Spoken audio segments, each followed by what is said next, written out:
Kami tidak bisa mengukur itu. Iya.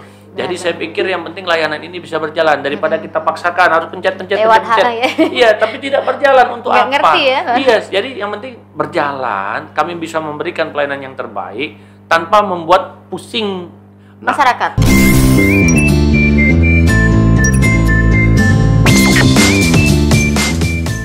Assalamualaikum warahmatullahi wabarakatuh. Kembali lagi di podcast Cukup Pedes di Palpers Official. Nah, kali ini saya sudah ditemani seseorang yang sudah tidak asing lagi. Beliau adalah Camat Sako, Dr. Amiruddin Sandi, SSTP MSI.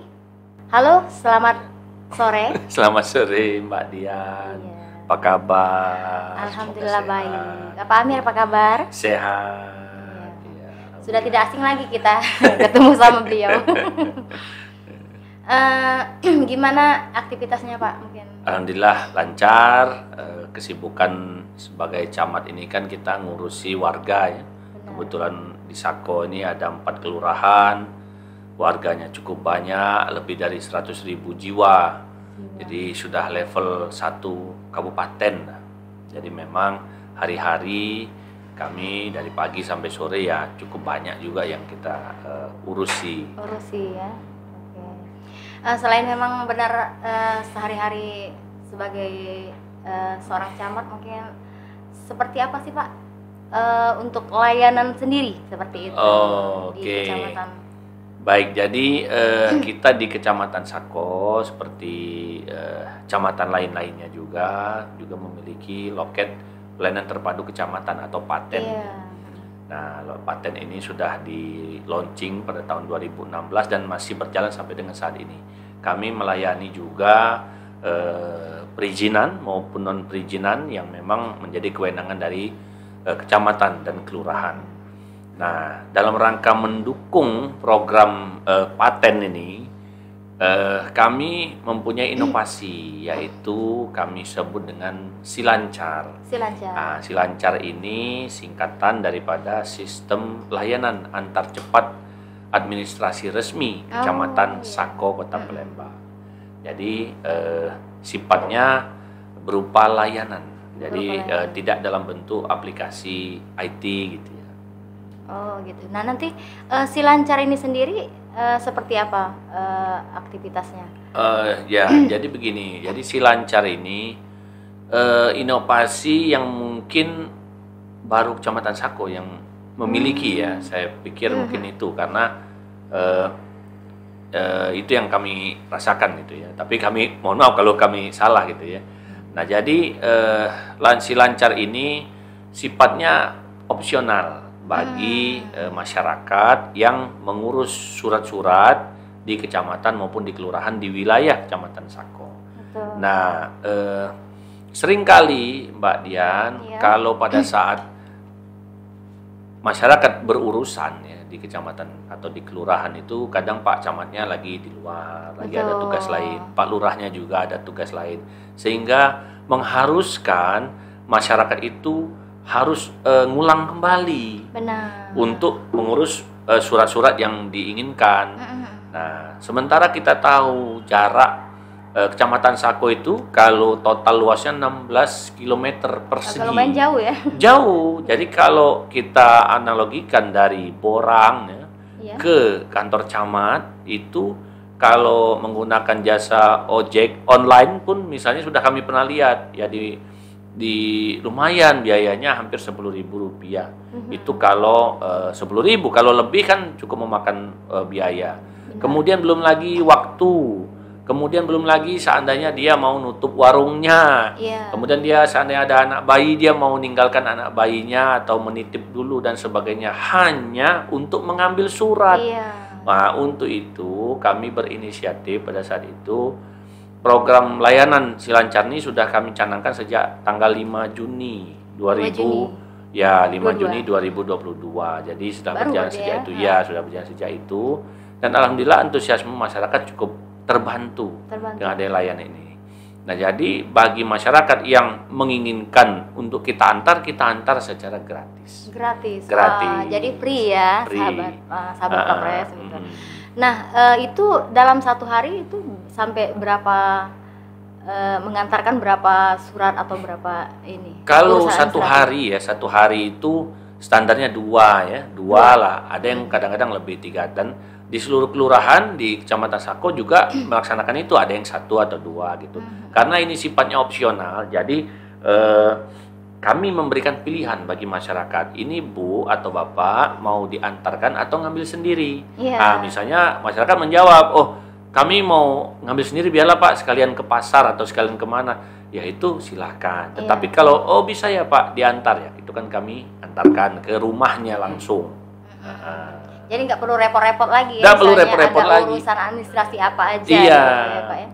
Layanan itu apa aja nih, surat apa aja misalnya? Jadi di kecamatan kan kita melayani perizinan, pelayanan surat perizinan dan non perizinan. Kalau perizinan ada izin pemakaman, izin Iya. reklame dan lain sebagainya. Kalau non perizinan ada rekomendasi, ada juga surat waris, surat keterangan dan lain sebagainya. Nah itu semua kita layani untuk pengantarannya. Pengantaran. Jadi mengingat wilayah kecamatan yang cukup luas, sementara kondisi masyarakat ini kan berbeda-beda. Kalau dia belum lagi nanti seandainya di resiko di jalan, Iya. tersenggol mobil atau apa, Lagi kecelakaan. ibu-ibu ya umumnya Iya, ya. dan ditambah lagi dengan situasi-situasi di rumah dia hanya untuk mengambil surat saja. Nah, jadi kami berinisiatif, kami tunjuklah staf operator untuk mengantarkan secara gratis surat tersebut. Surat Ah, tersebut. gitu. Nah, ada berapa orang yang membantu untuk Inovasi ini. Iya, Jadi inovasi. kami saat ini baru 5 orang. Jadi orang. 5 orang kami bagi di tiap kelurahan dan kecamatan. Alhamdulillah semuanya bergerak dan tiap hari kami menerima laporan. Karena ini sifatnya opsional, jadi bisa digunakan atau bisa tidak. Intinya melayani masyarakat lah ya. Masyarakat memilih mau atau tidak mau, atau yaitu tidak, ya. silakan. Tetapi kami menyiapkan 5 orang staf yang memang kita berikan seragam dan sebagainya, surat tugas untuk mengantarkan surat itu. Insya Allah aman dan gratis. Dan gratis ya, Nah, benar-benar. Karena biasanya mau gratis itu. Iya. Kalau free ya Iya. mau gitu. Nah, dengan adanya Silancar ini harapan kita seperti apa nih sih, Pak? Jadi begini, jadi layanan Silancar ini ke depan saya berharap masyarakat akan lebih banyak memanfaatkan ya, khususnya di wilayah Kecamatan Sako. Kenapa demikian? Karena percepatan proses pelayanan masyarakat itu kadang-kadang kita ini hanya sebatas ya lip service atau janji-janji dan sebagainya. Jadi sementara kita sendiri selaku aparatur pemerintah ini tidak bisa memenuhinya kadang-kadang, dan kita tidak memikirkan aspek-aspek lain ya yang menjadi kadang-kadang menjadi kendala di masyarakat itu. Dia mau pekerjaannya cuma mungkin apa ya, tukang beca atau tukang apa, atau yang kerja serabutan. Dia mau mengurus surat waris, keluarganya meninggal, orang tuanya meninggal, sementara dia sendiri belum jelas penghasilannya hari itu. Dan alangkah baiknya kita yang mengantarkan. Jadi harapan kami ke depan masyarakat bisa lebih banyak lagi yang memanfaatkan ini, dan alhamdulillah di Kecamatan Sako sudah mulai memasyarakat ya. Sudah mulai mulai terasa manfaatnya, dan kami ada beberapa juga testimoni daripada masyarakat yang merasakan dampak manfaat dari inovasi Silancar ini. Benar. Alhamdulillah ya. Inovasi Silancar ini ya. Terhadap inovasi Silancar.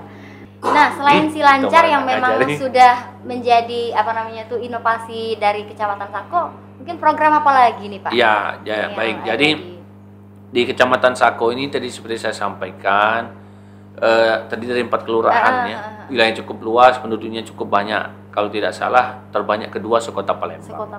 Jadi memang kondisinya sangat kompleks ya, dinamika sosial. Kami juga punya pasar yang memang pasar tradisional itu ada 3 yang memang sangat crowded sekali. Dan salah satu yang menjadi fokus juga pemerintah pusat, khususnya Bapak Presiden saat ini kan itu dalam rangka pemberdayaan UMKM. Nah, kami baru-baru ini juga udah mungkinnya sekitar 3 bulan, 4 bulan kurang lebih, kami meluncurkan galeri UMKM. Itu berada di kantor Camat Sako di lantai 1. Kami menampung berbagai macam hasil usaha UMKM, untuk dipasarkan di galeri. Nah, di galeri itu untuk saat ini lebih dari 100 item yang sudah dipajang lah ya. Dipajang ya. Ya, mulai dari kuliner sampai dengan souvenir, konveksi, kerajinan-kerajinan ya, kayak oleh-oleh gitu ya. Itu sudah kita juga jual di situ dan semuanya gratis. Jadi UMKM menitipkan barangnya itu di galeri secara gratis. Mereka nggak perlu bayar. Tidak perlu bayar. Sewa atau tidak perlu sewa. Jadi sementara kan kalau UMKM kita nitip di toko modern atau di tempat-tempat lain, yang pertama mereka belum pede. Benar. Ya, kan tentunya ada kualitas, ada kontrol quality yang perlu dipenuhi. Secara kemasan gitu ada ya. secara kemasan dan tentunya ada biaya. Nah, kalau di kita dalam rangka mendorong UMKM ini lebih berdaya saing, kami membuka layanan galeri UMKM ini. Jadi masyarakat bisa menitipkan hasil produksinya, mulai dari kuliner banyak, kerupuk, hasil-hasil jamu, hasil-hasil minuman-minuman olahan dan sebagainya, sampai dengan souvenir. Nah, jadi kami berharap punya cita-cita khususnya di Kecamatan Sako. Kecamatan Sako ini menjadi salah satu titik destinasi wisata yang mana titik akhirnya itu pelancong atau wisatawan itu belanja di galeri tadi. Di galeri tadi. Jadi one stop destination. Jadi satu mulai katakanlah di bandara kan kita dekat, tidak sampai 10 menit. Nah, dari bandara kita mampir ke Simpang Dogan, yang mana Simpang Dogan itu salah satu ikon Kota Palembang sejak tahun 1984. Benar. Dari situ menuju ke tempat pengolahan seni atau industri atau itu yang berakhir di kantor camat, beli oleh-oleh. Nah, baru dia tanda kutip misalnya ke kota, ke arah kota gitu, ke arah ini mungkin dia ada kegiatan lain gitu. Jadi itu harapan kami. Jadi sebagai wajah awal dari Kota Palembang ketika wisatawan datang dari naik pesawat. Naik pesawat, benar. Karena dia dekat bandara dekat ya. bandara. Antusias berarti para UMKM ya? UMKM alhamdulillah sampai hari ini mitra kita sudah cukup banyak, 30 lebih. 30 UMKM. Jadi pertumbuhan UMKM di Kecamatan Sako ini di 2021 ada 2.600. Wah, meningkat ya? 2.600 meningkat dari tahun sebelumnya pada masa pandemi. Jadi kami berpikir ternyata UMKM ini malah meningkat di masa pandemi. Naik sampai 2.600-an. Karena semakin kreatif ya? Betul. Di saat terjepit baru kreatif. Nah, jadi memang perlu kita dorong lah untuk kita memberdayakan UMKM ini, bagaimana dia bisa maju. Nah, kemudian dari galeri, kami kan dikelola oleh TPPKK galeri ini. Nah, kami berikan juga pelatihan secara gratis ini? Secara gratis. Kami rangkul, kami MOU dengan universitas-universitas untuk kita ajak mereka membina UMKM yang menjadi mitra daripada galeri. Jadi pelatihan pengemasan, social branding, kemudian marketing, cara komunikasi yang baik dan sebagainya. Nah, itu kami bekerja sama dan alhamdulillah sudah berjalan. Yang kayak lebih ke pemasaran ke online gitu online, itu. Dan kami juga mengikut sertakan galeri ini pada pameran. Ini kami baru pulang dari pameran di Jakabaring. Kami dari Bank Sumsel, kami pada saat Pak Wapres, Pak Wapres datang kemarin, jadi Pak Wapres datang, kami ikut pameran dan itemnya yang kami bawa untuk pameran ya item produk hasil dari UMKM Kecamatan Sako itu. Jadi kami bantu untuk memasarkan lebih luas lagi. Bisa jadi wadah juga ya untuk bagi mereka. Iya. Dan setahu kami juga satu-satunya kecamatan yang punya galeri secara yang memang bagus ya, yang mumpuni, yang memang dan terstruktur. Alhamdulillah sudah jalan dan tiap hari Mbak Dian di Kecamatan Sako itu kan hampir ada acara. Tiap hari ada acara yang mengundang masyarakat. Jadi kami sangat optimis galeri ini bisa membantu UMKM khususnya sedikit dalam rangka dia memasarkan produk-produknya gitu. Iya. Jadi memang mereka lebih aktif ya, lebih aktif gitu karena berbagai kegiatan yang digelar di Kecamatan Sako gitu. Dan banyak juga kunjungan dari kota-kota lain yang melihat ke kami, datang dari Bangka, dari Padang, dari mana-mana datang ke situ untuk mereka melihat belajar lah ya. Ya, mereka memang mengajak situ. Kalau dari Bangka udah sering sekali. Jadi melihat ini dan beli oleh-oleh gitu. Dan hari-hari pelayanan masyarakat yang datang juga bisa belanja ngopi di tempat itu. Ada juga makanan-makanan kecil yang mungkin siap makan dan sebagainya. Kantor pelayanan sekaligus tempat destinasi Tempat wisata. destinasi wisata. Asli benar-benar inovatif deh kayaknya camat kita satu ini ya. Kalau yang menjadi kendala mungkin seperti apa sih yang Oke, jadi kalau kendala baik dari nah jadi begini, ini saya ulas sedikit ya kaitan dengan kenapa saya tidak menggunakan aplikasi dalam contoh ini layanan Silancar. Jujur saja tingkat literasi masyarakat terhadap teknologi ini kan tidak terlalu tinggi. Khususnya kami tidak bisa mengukur itu. Jadi saya pikir yang penting layanan ini bisa berjalan daripada kita paksakan harus pencet.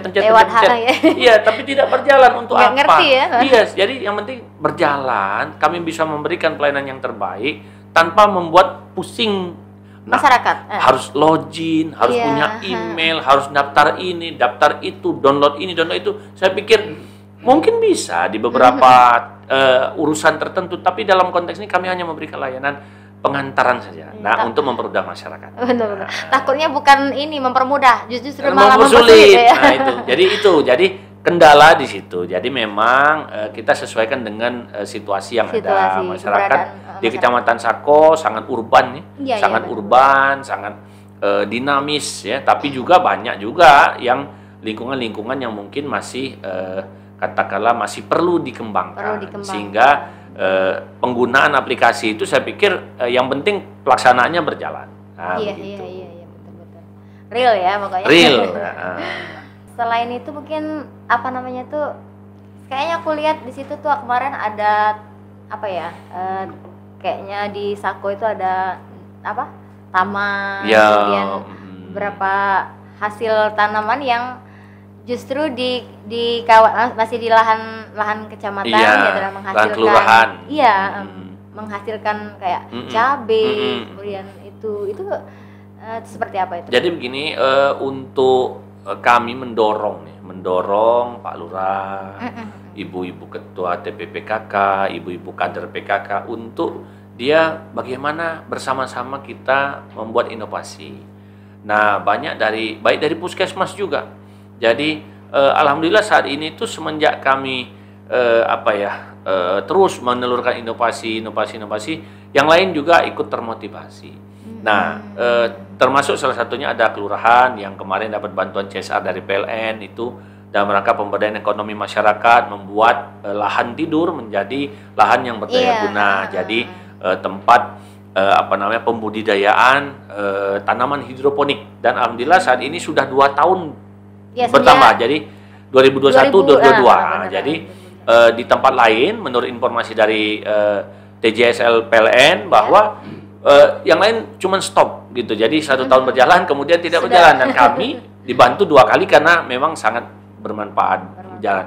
Nah, kemarin didatangi sempat oleh Bapak Menteri BUMN ya, Pak Erick Thohir, ya sempat datang. Kemudian juga ya kami sangat senang, dan beberapa daerah-daerah yang juga ke Palembang menyempatkan mampir ke situ untuk juga dia metik sayur dan sebagainya. Jadi kayak bukan maksudnya tempat pelayanan, sekaligus juga betul. Jadi kami berusaha untuk bagaimana membuat nyaman. Jadi tempat pelayanan ini bukan tempat yang perlu ditakuti, tapi ini milik kita. Kita bayar pajak, kita bayar kewajiban kita. Ini contohnya. Jadi kami berusaha membuat, tapi tentunya mungkin masih ada kekurangan di sana sini. Tapi kami berusaha seminimal mungkin. Masyarakatnya harus merasa memiliki kantor, peralatan, sarana umum itu kalau bisa merasa memiliki, bangga gitu. Jadi memang benar merangkul masyarakat. Gitu ya. Enggak yang selama ini image-nya kalau ngurus itu berbelit-belit ke kantor tidak ramah gitu. Dan terbayang susah. Iya gitu. Benar, kayaknya itu harus terbantahkan ya. Iya. Karena camat Sako. Iya, kami juga berusaha ini kaitan dengan pengelolaan SDM ya. SDM ini juga kami dorong untuk dia berinovasi dan juga menetapkan reward dan punishment yang benar. Jadi alhamdulillah sampai dengan saat ini karena sistemnya berjalan dan memang kami juga tidak terlalu banyak arahan yang detail terlalu ini, tapi kita melaksanakan sesuai tupoksi. Si A mengerjakan apa, kerjakan. Gitu aja, sesuai aturan. Sesuai dengan aturan dan prosedur ya. Oke, sahabat Cukup Pedas, terima kasih kepada Pak Amir yang sudah menyempatkan hadir, sama-sama. Dan Pak Hamid, terima kasih Pak. Dan Pak Adel, terima kasih banyak yang sudah mampir ke Palpres ya. Dan sahabat Palpres official itu bisa kita saksikan untuk podcast Cukup Pedas hanya di Palpres official. Saya Dian Jahan Fitri dan saya Amiruddin Sandi. Terima kasih buat Palpres, sukses selalu. Oke, assalamualaikum warahmatullahi wabarakatuh. Waalaikumsalam.